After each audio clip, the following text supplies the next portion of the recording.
Got Nurgle's PA versus Ash. High Elves Beastmen. Now this matchup, I don't know.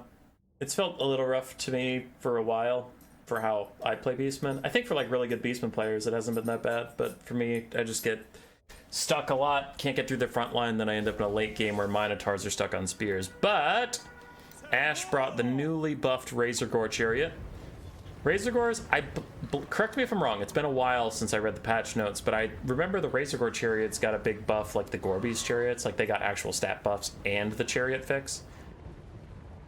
So I wanted to cast this, see how they do here. Alright, for the Beastmen build, since I was already talking about them, we have Centaurs with Great Weapons and Centaurs of Tzeentch, Gore Herds and Ungor Spearman Herds for the front line, one Razor Gore Chariot, a Minotaur with Great Weapons, a Shaman of Death with Fate of Buna and Spirit Leech, and then a Doom Bull with his Dazed. I like that. Any High Elf Spear you melee loses 10 melee defense. On the other side, for the High Elves, Lyran Reaver Archers, looks like probably 4 of them, 2 on each flank. No, not 2 on each flank, just 2. Okay. The Fireborn, which are probably going to get hit with Fate of Buna right away, then Lothern Seaguard and Archers mixed in with Silverin Guard and Spearmen. Techless out front with Flock of Doom, Regrowth, and Net. This is usually the type of build I struggle against as Beastmen. 4 Razor Gore Chariots. We'll see if they're any good now, but I used to be able to beat this with 2 of the Tuskor Chariots when that DLC first came out. Since then, Chariots have not had a great time. First Fate of Buna onto the Fireborn is active. I imagine we'll get a counter Regrowth from Techless. There it is. So both sides just trading Winds of Magic for that. Spearmen are currently getting eaten up by the Razor Gore Chariots. See if they can get away. And Centaurs get a nice little rear charge on Lothern and Seaguard, who probably were not facing them, so they didn't get that charge reflection. As the Razor Gore Chariots continue to still go nuts. A lot of damage onto those Archers, and they're the only thing that hit the Archers. So it was definitely all them. Minotaurs and the Doom Bull get into these other Archers. Not a lot of quick response defense. It is more of just a Spear and Archer grind. The Fireborn are the only mobile unit, and they're all the way over here. Looks like, I don't know what they're trying to charge at the moment.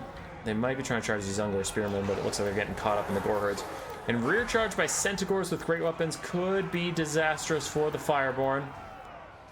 We know Regrowth is on cooldown. Techless literally just uses the Razor Gore Chariots, continue to cause a bit of a ruckus. Already 500 value, only 2 minutes into this game. They're still very healthy, so you'll love to see that.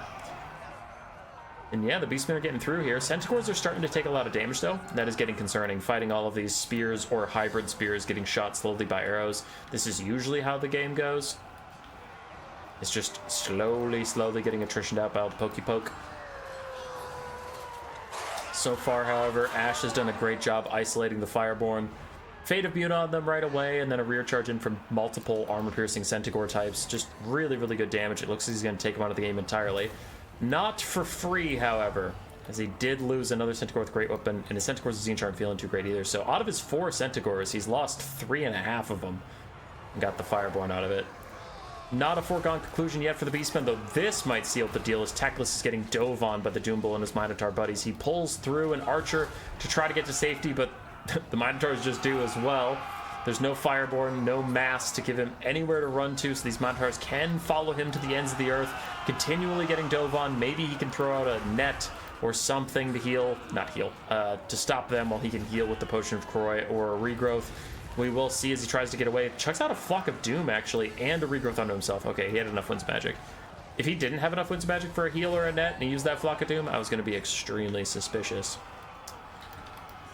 Silverin Guard still trying to hold it down. We have a couple healthy ones here and there. Still have the Lyran Reavers with a lot of ammo, but not a lot of HP. They can, like we see in the distance, they can still chase off Centaurs or other routing units. The Beastmen are not particularly known for their leadership, so plenty of them will be routing. If you can chase them down, that is great. Razor Gore Chariots starting to finally run out of HP. Let's see how they did overall. Yeah, 1200 value, pretty good. Pretty darn good. Love to see the buffed up Razor Gore Chariots. Doom Bull and his Mino buddies still trying to kill off Silverin Guard. And this is starting to get a little spooky. High Elves pulling back ahead on the balance of power. Spirit Leech onto Techless, who has healed himself quite a lot. We see that heal cap just appearing now. He is on borrowed time, but I don't know if that really matters too much. Centaur's going to take out the Lyran Reaver Archers, but Lothern Seaguard, still a lot of ammunition. Some of them are starting getting freed up to keep shooting. Other ones are busy dragging down Minotaurs. Unless they route quickly. And they're taking hundreds of HP off the Minotaurs as we wait. Flock of Doom out from Teclis onto the Centaurs, who are trying to take out more archers. Lyran Reavers in the distance that can come back. A full health Silvern Guard. And this Doom Bull realizes he's got to put this game on his back. He's got to find a way to kill Teclis. Plows straight through the Silvern Guard and doesn't stop at all. He's going for Teclis and he won't stop till he gets there as the Razorboard Chariots have plowed back into the fight. 200 HP and falling, only one model left, but at least they kept it going as the Doom Bull tries to catch Teclis. Teclis gets caught on his own troops. The Lothern Seeker don't recognize him immediately, do stop him in place while the Minotaurs get multiple charges on him between the Doom Bull and the Minotaurs. He's been headbutted a couple times. A Spirit Leech is whittling him down. He's less than 1,000 HP, and even if he heals, he has barely any heal cap left to use. The High Elves are getting low on HP. Their leadership is chilling because they're High Elves, and that's what they do. They're very, very organized. But if Teclis dies and they take that Lord is Dead leadership spike, everything besides this Silvern Guard can actually be pretty easily taken off the map. As this Bray Shaman of Death, Silvern Guard do have magic resist, but I still think a Fate of Buna could be brutal on them in a hyper late game situation after Teclis is dead. Obviously you want to spend all your Spirit Leeches on Teclis right now as he kites away from the Doom Bull. Another regrowth onto himself. Teclis is just going to make them work for every inch of it. Bray Shaman of Death, very healthy.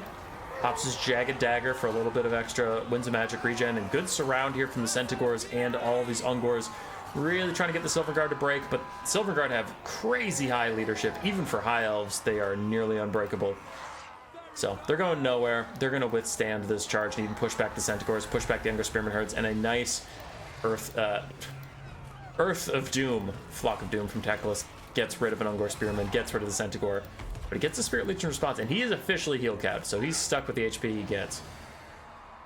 Doom Bull is pretty spooky. Still very healthy. Still kiting out the Silvern Guard as Lothern Sea Guard get a couple shots into him. He's going to charge straight on. These guys do have charge defense. Charge reflection. Disrupts that formation. You should be able to cleave these guys pretty quickly. 22-22 melee isn't that great. He is dazing them, of course, lowering their melee defense. I wouldn't hate for the Doom Bull to rally with these guys and use his Dazed to give the Gore herds a little bit of oomph.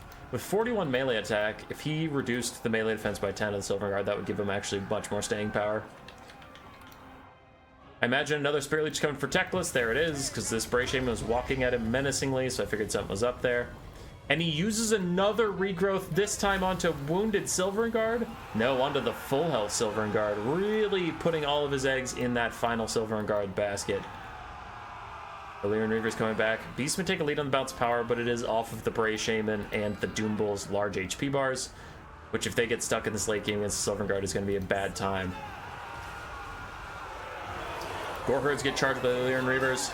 They will fight back. Axes out. The Lyran Reavers run away, taking minimal damage. The Doom Bull shattered something. Shattered Sublobin Sea Guard before he is going to come back. Teclis runs and hides in the forest, so he can't be killed by a Spirit Leech.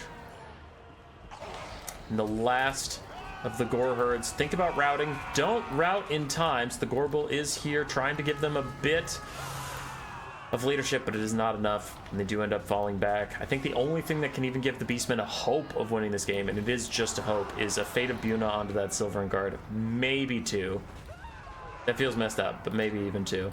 Because Teclis is just hiding, and he's much faster than the Bray Shaman of Death, so Bray Shaman of Death. By the time he walks over there and could even reveal Teclis, Teclis could have just run away and stayed out of range of the Spirit Leech. And then if he has to overcast it, he's just not going to win this game. Yeah, the Silvern Guard are holding. With Teclis still in the field, they have plenty of leadership. They're dragging down the Doom Bull, taking a ton of HP off of him. And now the Deathcaster is going and looking for Teclis, maybe. Thinks better, but instead just Spirit Leeches the Silvern Guard, but it's going to do pretty pathetic damage against the Silvern Guard. 30% spell resist, and the spell isn't meant for, large infantry models anyway.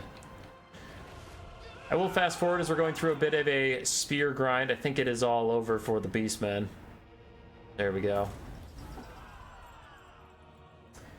GG. Maybe could have used the Jabber Scythe. Maybe could have used the second Razorboard Chariot because the Chariots did very well. Centaurs. One of the Centaurs each got a lot of value. The other ones underperformed a bit. Minotaurs did okay.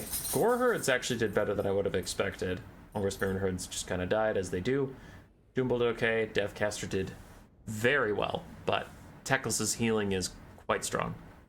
Fireborn got instantly rocked. Teclis offered a lot of support, not a lot of damage. Silverguard did great. Spearman got rolled. Lava and Seaguard got better value, and Illyrian Reavers did pretty well overall. GG. Roar. Subscribe, yes, yes.